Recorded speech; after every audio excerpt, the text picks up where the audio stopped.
welcome to the Veloce Podcast. So we're on episode 18. Still Richard and I doing it. Haven't fallen out yet. I've not been sacked yet.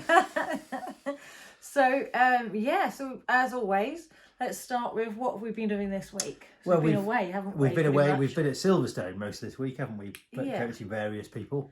You did a track day.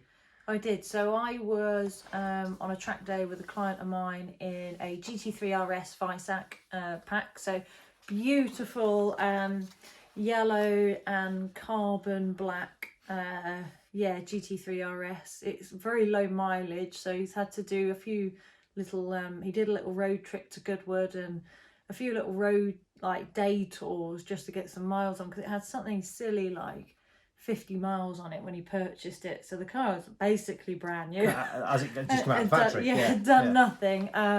Really great buy. So we were on Silverstone main circuit. It was just great to be back on the big track, to be honest. I absolutely love Silverstone GP. It's one of my favourite circuits. And I know Stuart, my client, very well. But also it was part of a club, so helping some of the other guys. There's some mega cars there. But there's quite a lot of race cars out as well. Normally on track days, there's less race cars, more road cars. But hey, it made it a bit more interesting and mixed up. And I think it was quite good for Stuart and some of the other guys to see the difference in pace from a track day to a test day as such. So there were some positives in it for sure. It's just not normally how it's run, let's say. But no, really good fun. Absolutely love the car. And because we've done quite a bit together, we're going to do some more stuff, and hopefully I'll get to drive it a bit more as well, which for me, GT3 RS is one of my favourite cars to drive anyway. So absolutely loved it. And then aside from that, we've been at Porsche over the other side of the road, as we call it. Well, I did a similar thing. So I spent all day Thursday with a client, both of us in GT3 RSs, not Visacs though, just normal ones. Yeah, Commodore Garden GT3 RSs. But yeah, we had a great day on the international circuit, because most of the time we just had it to ourselves. Yeah, it was just he and I, and it was. I was exhausted by the end of it. But you were doing it a bit different, weren't you? So you had a lead car, ducks and drags. You were doing. Yeah, lead car, and he was following. To be honest, in an ideal world with our own personal stuff, we like to do a bit of both because it works so well. A lot of people are visual learners, so it's really good to spend some time in the car going through finer details, and especially obviously with beginners. But then as they develop, it's great to pass that responsibility on slightly. Yeah, because they start to make their own connections in their own heads then, don't they? Rather than listening to what you're telling them and trying to just do what you've said, rather than work their own way out. Absolutely. So so it works really well for that. And because they're visual learners, I think it helps seeing the attitude of the car in front. You start to push them a little bit more with pace, and they have to really think about all the things you've said when you've been in the car. Because one thing I have noticed, if you're constantly in car, is people become quite dependent on you. And as lovely as that is, obviously we're here to make sure somebody can do it when you're not there.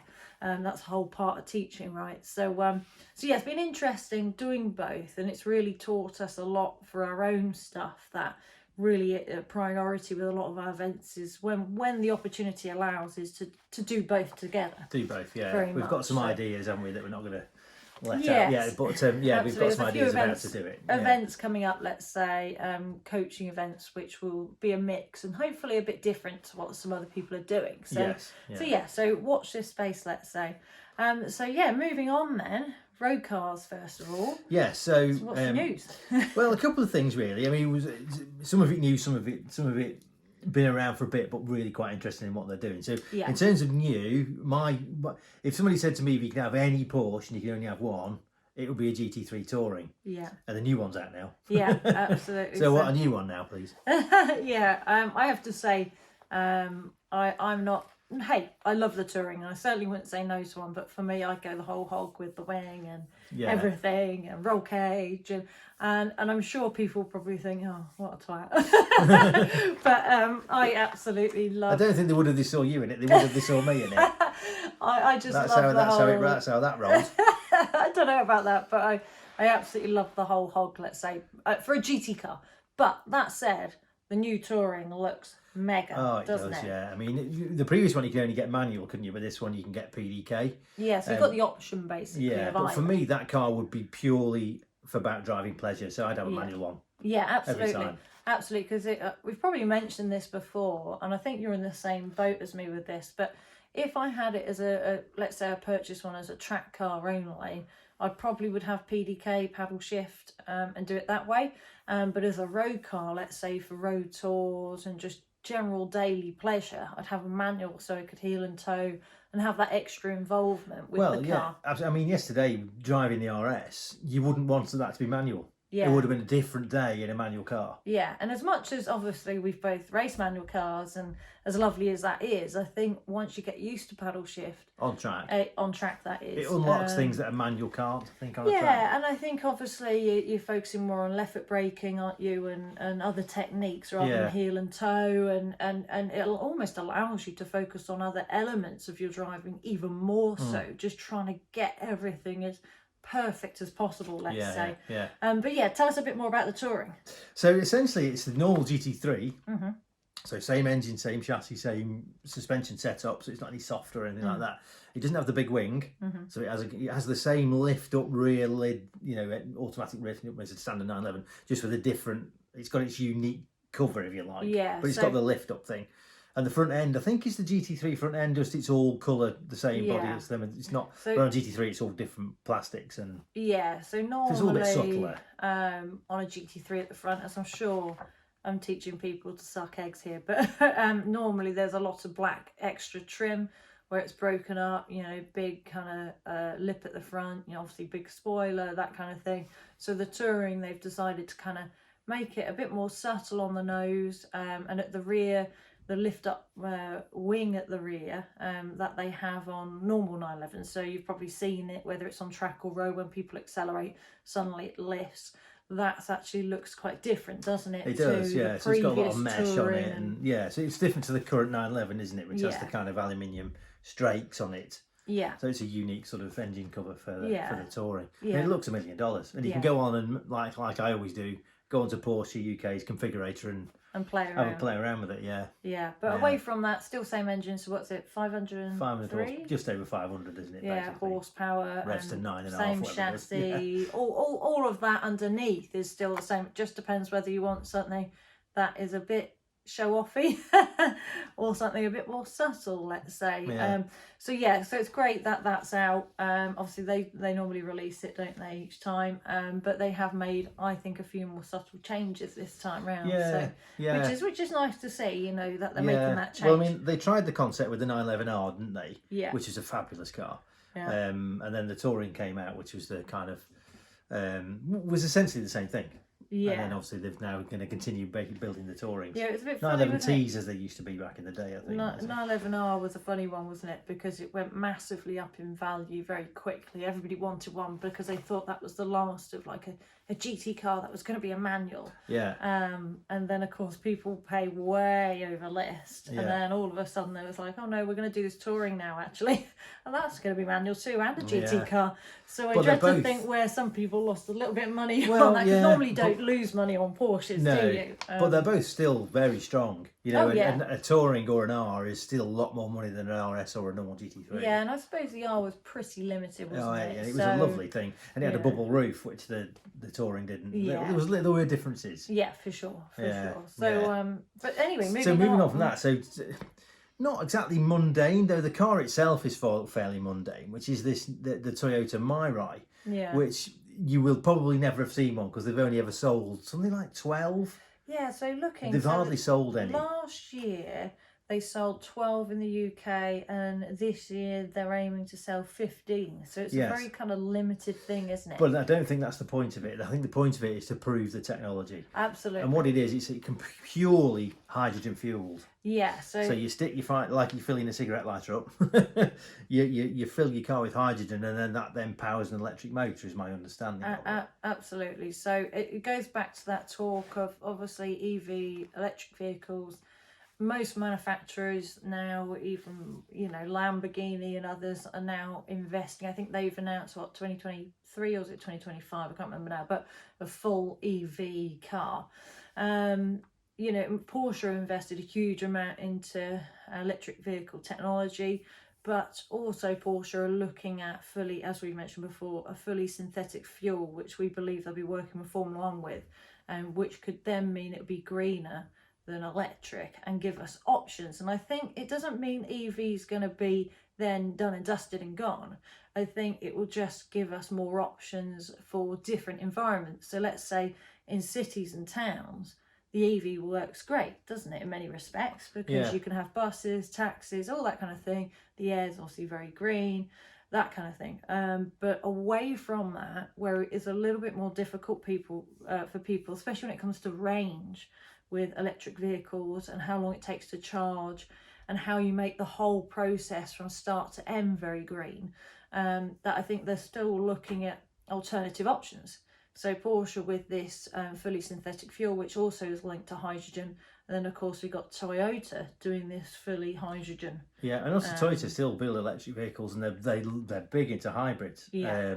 That's a big thing with Toyota. But the problem that you've got is all the governments have gone, well, electric then. So they've all backed electric. And obviously the car manufacturers have, nobody ever asks them. Yeah. I listened to a thing really from a guy who was part of the industry, and he said that the lobbying, the government never asks them, because the car manufacturers would have said, there's electric's one option, and it can be used, but it can be used in conjunction with other things. Absolutely. So I think, so kind of the top and bottom of it is in future, hopefully what we will have is different alternatives and options to suit different situations. Yes. So I think EV's here to stay. People like Porsche and less won't have invested for no reason. No. But I do think we're going to end up, hopefully, with a slightly different, fully synthetic fuel, which will be linked to hydrogen. And obviously Toyota have gone a slightly different way about it to what Porsche are doing at the moment, but I think it will merge.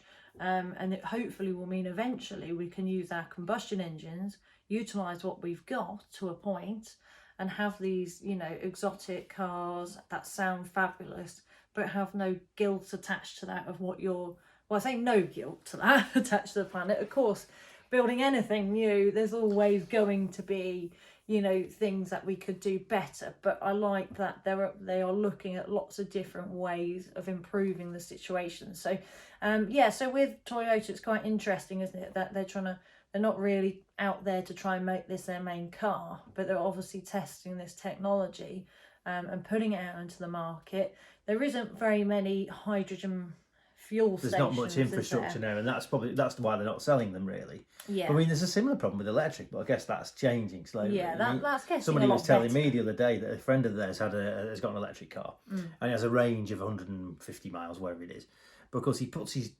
wife in, his friend and his wife in, and luggage, and all of a sudden the range has dropped right down. And he said he was going somewhere and it was 60 miles to go and his range was 40. So then he's got to find somewhere, so he goes and finds somewhere that's not working.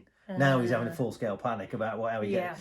But that will change, I guess. Well, that's the other problem with electric vehicles, because I was talking to a chap the other day who was looking at Taycan, and he said what worries him about Taycan is if he goes and spends 100 grand on a Taycan, and then the technology, which is evolving so quickly, all of a sudden nobody wants his Taycan because it's got the old batteries in it. And I can see that being hard, but I think. But I mean, that's always going to be a problem, isn't it? At the moment, certainly when it comes to government and as a business, there's certainly a lot of allowances, let's say, for electric cars where it can make it more cost effective. So I think as a business owner, hopefully you wouldn't lose out and have that worry so much. But I mean, I don't want us to sound anti-electric. Yes, we're petrol heads.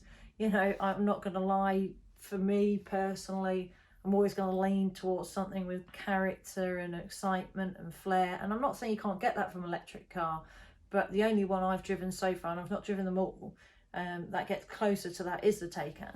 But that's, I haven't driven them all, so I can't comment. No. Hybrids are a different story, of course. Like I had a gentleman yesterday in a 918 supercar. That's an amazing thing. But obviously it's not a full EV car. No, but it is a hybrid. Yeah. So I think if we can merge some of this technology together, and we can obviously make the planet greener, but also keep lots of different types of people happy in various environments, and more for me, utilise what we've already got. Well, that would be great, because we've seen it with these superchargers. you know, actually when you look at these, you know, power stations that they have to put in, these superchargers, there's a hell of a lot of added things that will get better, but as it stands aren't quite as green as it first looks on the face of it. So I think that will evolve and that will get better, but I think it'll be great for all of us if we can also have alternatives that could potentially be even greener. Well, I think a mix is always going to be the answer, isn't it? Yeah. You know, so just backing electric's probably not the way to go, because if you're in an African village, there's probably going to be no electric to plug your car in, but people still need you need still powered transport. That's where things like maybe hydrogen or Porsche synthetic fuel is going to make more of a difference to those kind of environments. And hey, you know, we're looking at it from a perspective of, you know, we love our cars and driving, so we want to make sure that cars are still cars, you know, they still have character, fun, exciting, good to drive, not too heavy, all that kind of stuff. But the everyday driver might not be worried about any of that. Well, really. Self-driving's probably an answer to a lot of people. Yeah, but for a lot of people, they still want it to be easy. You know, that's why a lot of people don't use public transport, because it's not as easy in some areas. No. So if electric is made difficult for them in the fact that they have to wait 20 minutes, an hour, whatever it might be, or there's a queue at the charge point, that kind of thing, that will stop people, whether that's right or wrong. You know, that's, you know, talking to a lot of people and just getting a general kind of idea of people's feelings on this. I think, that's obviously another battle to make things greener. So yeah, I think alternatives, if we can mix that will be the answer for hopefully everybody, really. So hopefully this is just an exciting era in that electric's moving on, evolving, but also potentially we've got other things on the cusp, which us as petrol heads could mean that we could really have some fun with. Yeah, absolutely. You can go back to, but also be green with internal combustion. Yeah, you know, So hey, let's wait and see. But yeah, have a look at the Toyota, you know, hydrogen car. What's it called? Mirai. I think that's how you say it. So have a look at that. It means future in Japanese. So have a look at that. See what you guys and girls think to that. So a good friend of mine, Phil Mayo, who's watching, is married to a Japanese girl. So he may tell me that I've pronounced that completely wrong. So. Or somebody else probably will correct you, I'm sure. Yes, somebody will. Yeah. So next topic then, driving. Driving, yeah. So this is something that we've talked about, and we've touched on it a few times in podcasts. In the work we do, that we're coming across more and more, which is understanding or helping people to understand the importance of a driver coach. Absolutely. Rather than an engineer. So we're talking more tracking than anything else. On the road, it's a little bit more obvious that a driver coach is going to help you because of the things that they can talk about and everything else. But in a track environment, it's becoming more and more that people just want an engineer, and they just want data, and they just want to be told, right, do that there then. And we wanted to talk about that a little bit, didn't we? We did, because it's not, and I don't want this to ever come across like we are slagging off engineers. Some of my best mates are engineers. I've got a couple of friends that work very, very high up at Red Bull. They are amazing at what they do. So this is not an attack at all. No, it's not about that. It's about the limitations that an engineer has compared to the driver coach, isn't it? Yeah, and I think it's about, in an ideal world, how you have lots of different experts with different expertise and bringing that together to get the best out of an individual. And I think that's the thing. You can't cut away big areas and use just one area. So, for example, when I was racing in Formula 3, I used data a lot, but I still had a driver coach, because one thing that is different with data is it's very black and white. And coming from an engineer, they make it very black and white, which is great in many respects, but of course they don't necessarily dig deeper into perhaps why I'm braking earlier, or what I'm feeling, what is going on in my head, where are you looking, and what are you, exactly, and all these things, because there's normally lots of other reasons for why myself or another driver isn't braking how they should be, or, you know, using all the road, or getting, as we call it, flat car, you know, a completely straight car as early as possible. And we can be talking, you know, minor details here where you watch two drivers and they look almost identical, but one is slightly held back. They're sharing data, but one is just struggling to perfect it like the other. Yes. And the thing that understanding it to the nth degree from a technical point of view is never going to help you. Yeah. So being a really, really technical and knowing everything, the damper pressures and all that kind of thing, won't make you a good driver. Because I can guarantee Lewis Hamilton doesn't know what those things are. Yeah. And I'm not saying that drivers don't, and I'm not saying that those things aren't important. Yeah. It's just that that's focusing on the wrong thing for the driver. And an engineer's job is to focus on what's right for the car. Yes. But all he's got really is a graph. He hasn't got the emotions that the driver's feeling, what the driver feels when his foot lifts off the throttle, for example. All he says is, well, you lifted off the throttle at that point. But what does the driver feel? And how does the car behave? And what's the driver looking at? Isn't really covered. We talk about is cues from the car. Cues from the car, what the car is telling you. Data can't give you that. No. It can't give you that kind of information. So let's take Valtteri Bottas and Lewis Hamilton, for example. Both elite drivers, both share the same data, both can have the same setups. Engineers can give them the same details, yet without meaning to sound like I'm slagging Valtteri off, because I'm not at all. But overall, Lewis has this ability to be more at one with the vehicle. His level of ultra feel and those cues that the car's telling him and understanding that is slightly sensitivity to that, isn't it? Better in majority of races than, let's say, Valtteri. And that's where a coach can come in and really work on the mental element, and then this element of feeling, repetition, doing things over and over. So if we mention Rob Wilson, for example, do you want to just quickly run through a little bit of Rob Wilson? Well, Rob Wilson's all about that, the bits you can't see in the data, isn't he? So, and another thing a driver coach can do is help a driver to interpret what the engineer wants him to do. And it's like things we talk about hinting and introducing things to the car at the right rate. So, okay, you got to brake at that point, and the brake, it's got to look like this. But how do you start that, and what should that feel like, and why? It's not a one size fits all deal. It's going to be different for different people. And knowing more technically about it isn't going to help you. You've got to learn to feel it. And so Rob Wilson at one point worked with like 80% of the Formula One grid. Half the IndyCar grid and half the NASCAR field. And, but whilst they're at the top of their game as well, so not on the way up. Totally. Whilst they're in Formula One, and what he would take is an old Astra to an airfield and work on, okay, obviously with these guys, tiny details, but all to do with cues with the car, feel, and getting the car, as he calls it, flat car, so a very straight, settled car as soon as possible, and repetition, doing it over and over and over. We've actually got a podcast coming up with a gentleman called Simon Reynolds, who was manager? He was human performance manager, or drive development manager, wasn't he, for McLaren? Yeah, for 14 years, as well as working with some amazing drivers away from Formula One as well.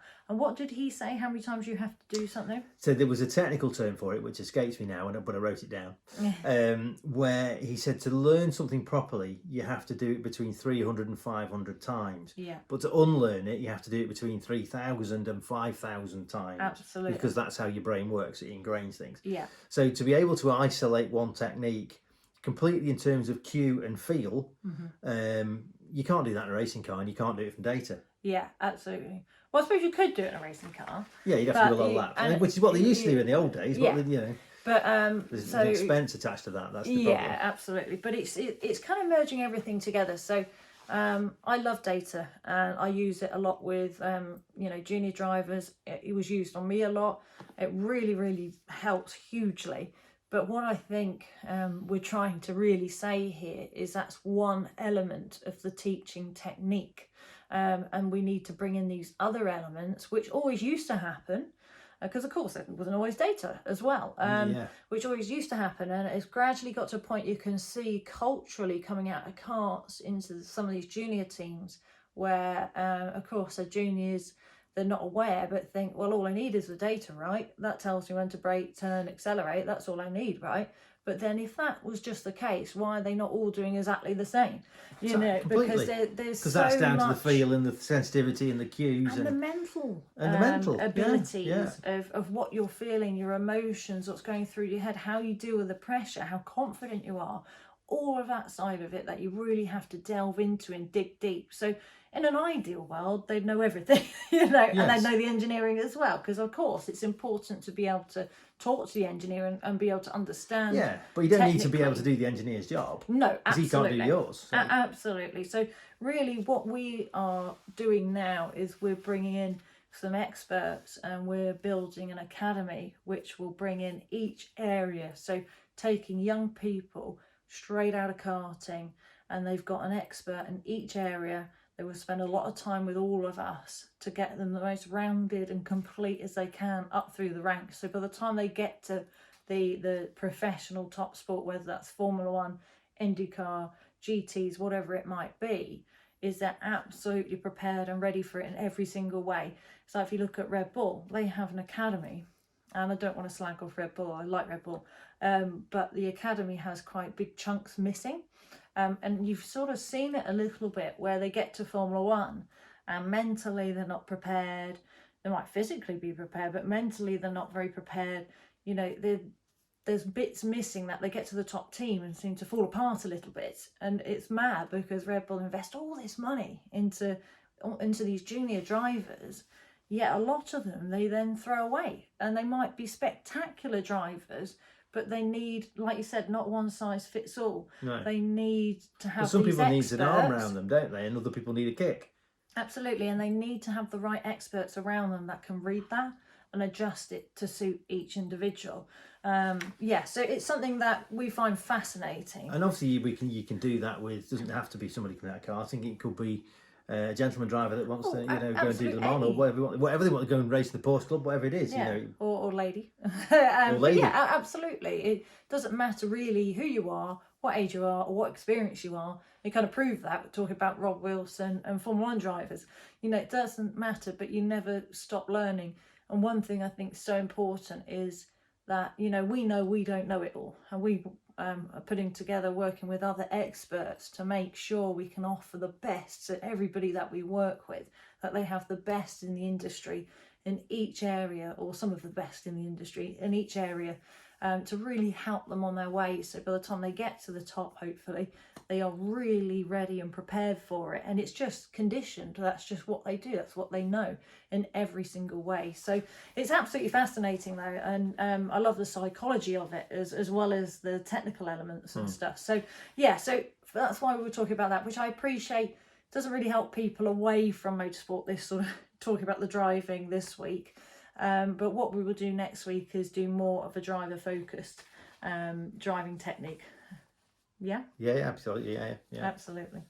So on to motorsport then. So a few things happening this week. So obviously got the French Grand Prix. So we've just been we've watched watching the first couple of practice sessions, haven't we? Yeah, so we've watched P1 and P2, which is a bit depressing because the P1 was two Mercedes. Yeah, Bottas though at the front. And one thing I want to mention is they've changed chassis tubs. Yes.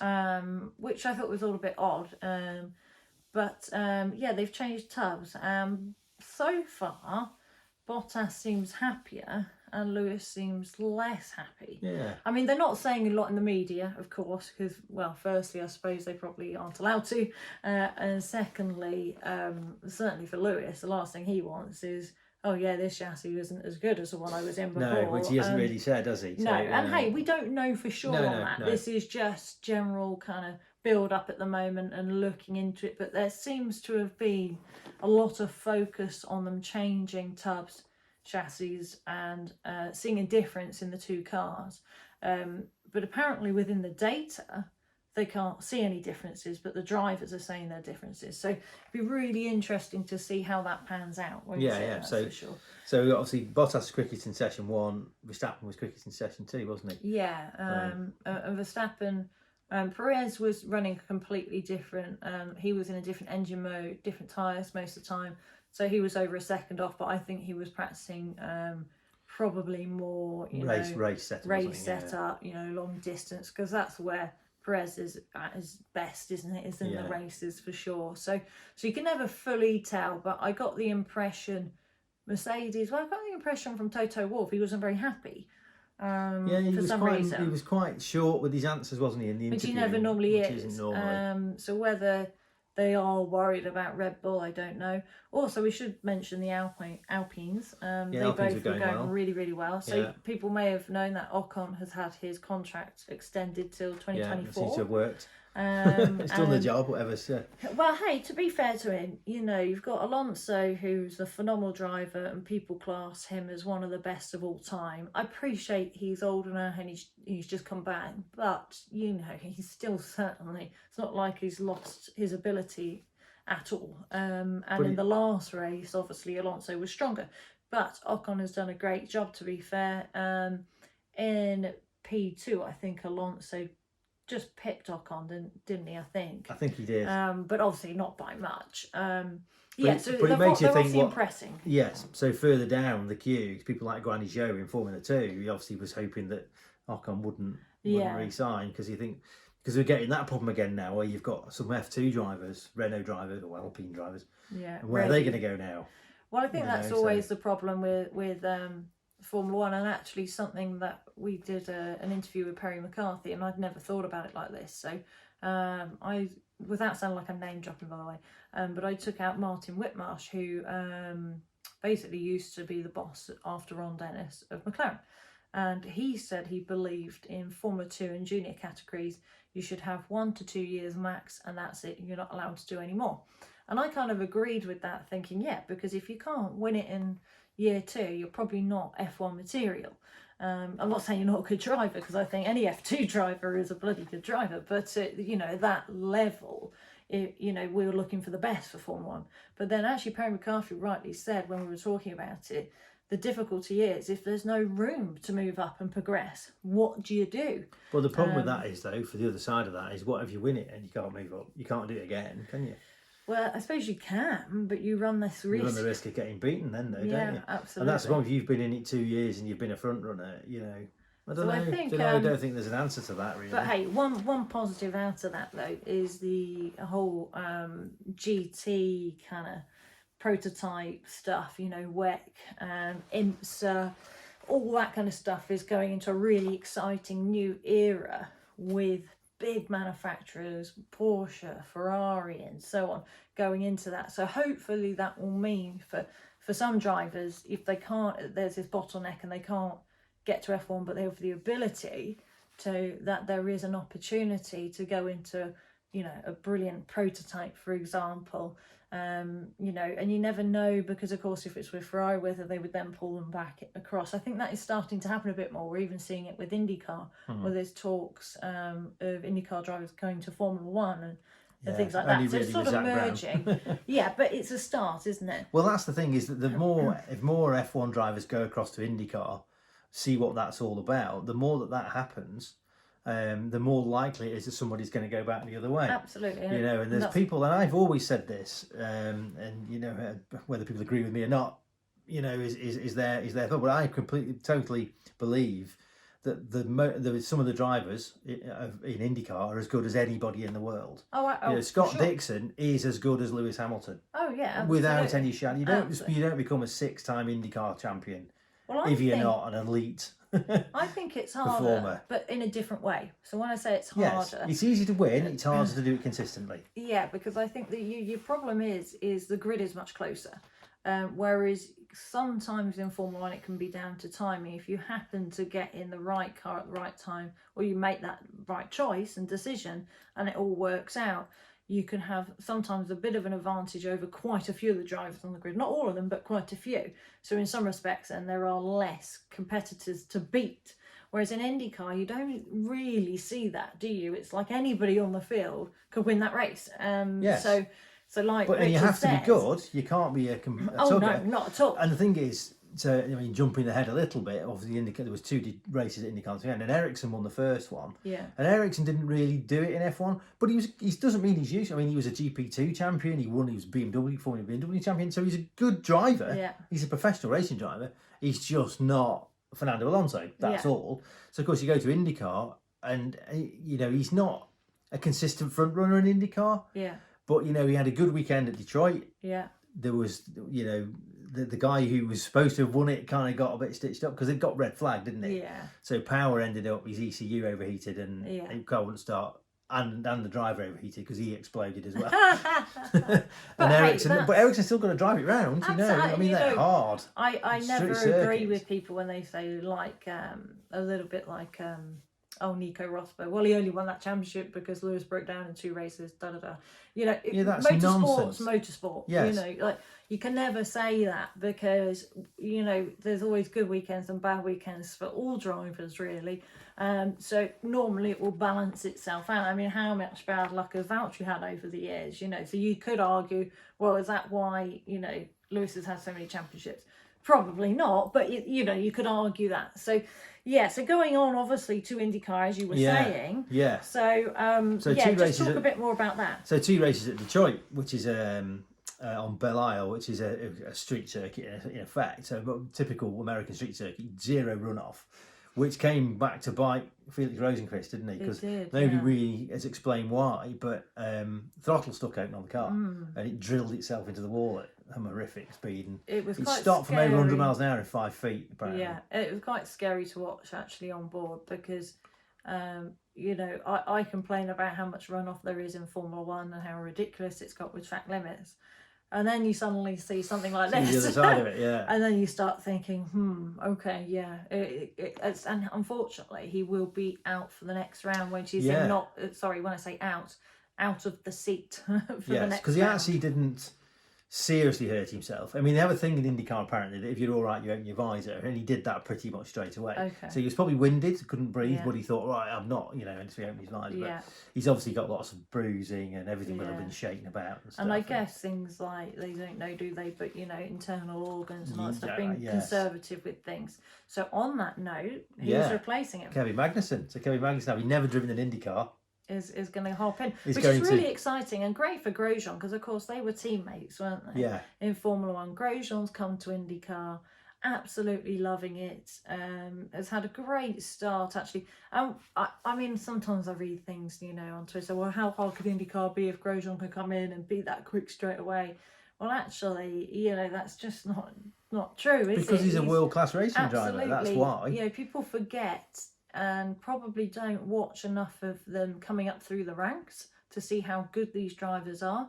It's just he wasn't in the right car. has not been a winning car, and of course he's quite flamboyant. He can be quite fiery, he can be quite emotional, and I think when the team isn't working right and they're not getting the results, that can get in your head and affect you, and I think it did in Formula 1. But if you look at his overall results and what he's achieved, it proves absolutely he's a world-class driver. Well, you'd have to be stupid to not think that, though, wouldn't you, really? But, well, you maybe, I mean, he's a Formula 1 driver, so, okay. Yeah, but then you've got people like Mazepin. Yeah, well, if you put Mazepin in a club Formula Ford race, he would win it, because he's not... No, you can't say you don't get... Okay, either of us wouldn't get within 10 seconds of Mick Schumacher. He's half a second off him. So he's not a completely useless, hopeless racing driver. He's just not a Formula 1 driver. Well, I mean, that's what he's not my cup of tea. No, but that doesn't mean anything. That's not. I know. We just have a different opinion on it. That's fine. Well, but otherwise you run the risk of saying that, like it used to do in the 70s, where you would get people in Formula 1 who were 15 seconds off the pace.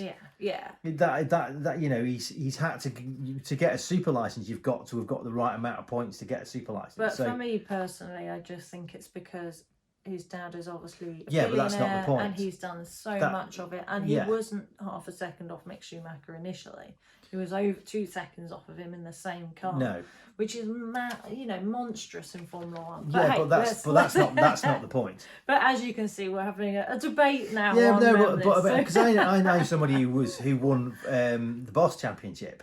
Not naming names. He won the Boss Championship, which is for Formula 1 cars, and he went and tested the Formula 3000 car, and was probably 8-9 seconds off the back of the grid. So he was a good driver, but he wasn't a professional level driver. I know what you're saying. So anybody who's a professional level driver, you don't get to F1 if you're not. Not now.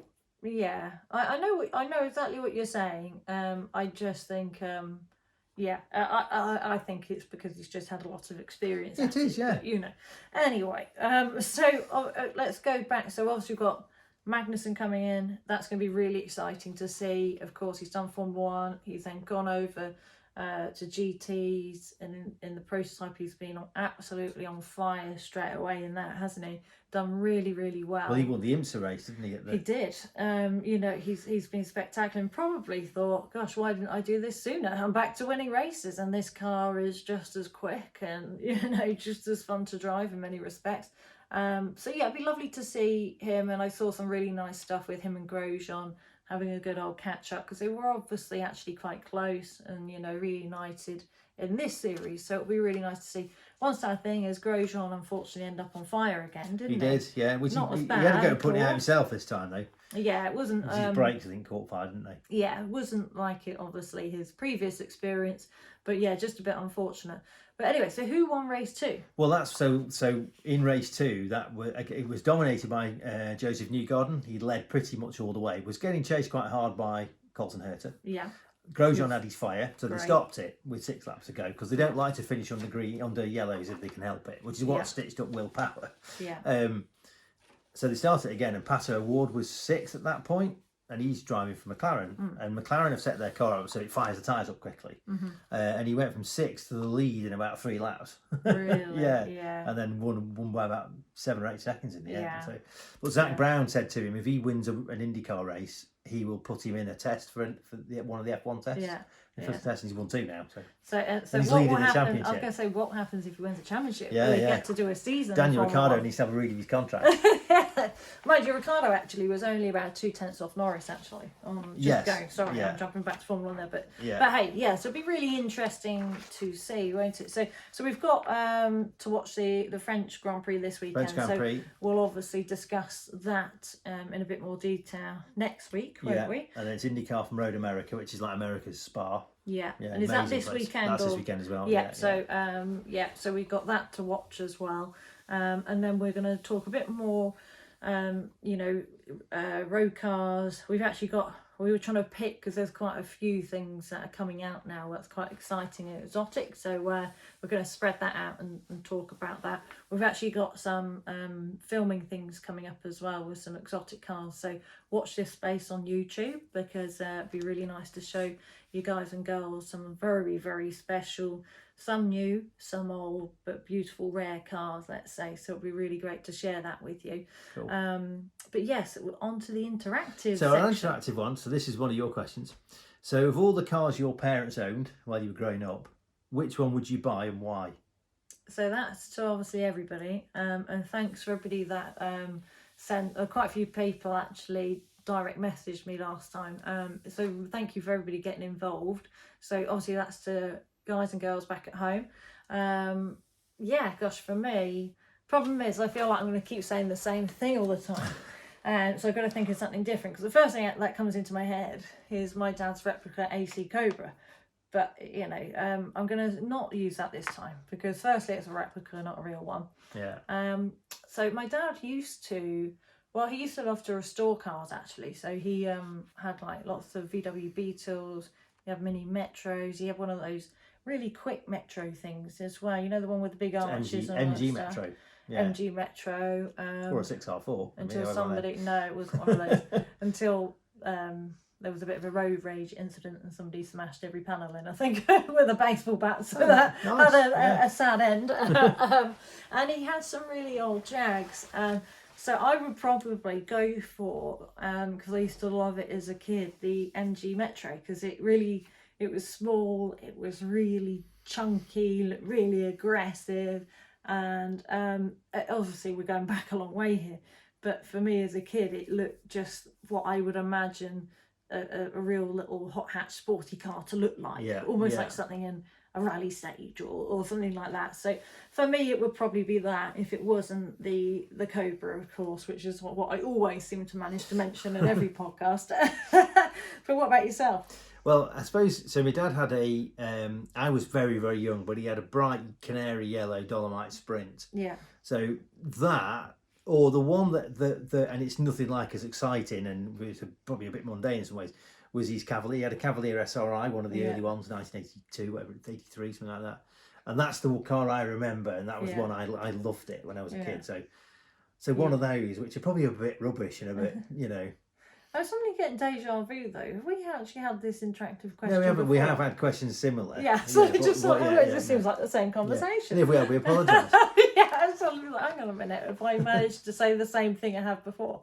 No. What, AC Cobra, you mean? Yeah, exactly. Yeah, over and over again. But I think that's why you design the interactive questions, so you can get your dad's AC Cobra in there. No, I always promised myself if I won the Euros, and I'd have to win fairly big Euros, I would like to surprise my dad one day with a real AC Cobra and just sort of... And a driving course. And yeah, well, I took him around at Porsche once, but that was a nightmare. So I don't think you'd have to do that. We ended up rowing for most of it. So that sounds about right. Yeah. He wouldn't listen to me. So yeah, obviously dads always know best. So, but yeah, anyway. So yeah, next week we'll have a lot more car news in general. We're going to do driving tips, which will be a little bit more linked to road for our road viewers. That we've got a lot of lovely friends and viewers, watchers that and also listeners. That's the word I was looking for, not viewers and watchers. And I'll be back to normal series of actually not defending Nikita Mazepin. So yeah, exactly, that was just a a blip, I think. No, I'm sorry, very sorry if anybody is a big fan of his. Hey, we're all entitled to our opinions. We're not trying to be offensive in any way, shape or form. And it's just, of course, just my viewpoint, which I think many share with me, to be fair. So we'll have more things on that, but also just want to mention that on the YouTube channel as well as on the podcast, we've had obviously Ty Cuthbert. So if you've not listened or watched that yet, please do. Young Carter just turned 12, really going places. He's already had Checo Perez. Get in touch with him. Red Bull are watching him. He's got this big insurance firm looking and watching, BTCC. Pretty much everybody knows him. We did a quiz with him, and there's a little prize at the end and all that. So if you've not seen that, please do. We also had Perry McCarthy, didn't we, on as well? Yeah. But away from the podcast, I just released a video on YouTube, which is just me basically playing around in a GT3 RS, doing some drifting, stuff like that as well. So if you like to watch RS's drifting, then then subscribe or just watch on the YouTube channel and you can check that out. But anyway, thanks guys and girls. Any questions, or if you want to write in about the interactive question, also apologies if we have done that before because I had a bit of deja vu there, but hey, hopefully it is slightly different, then please do. Thanks guys. Thank you.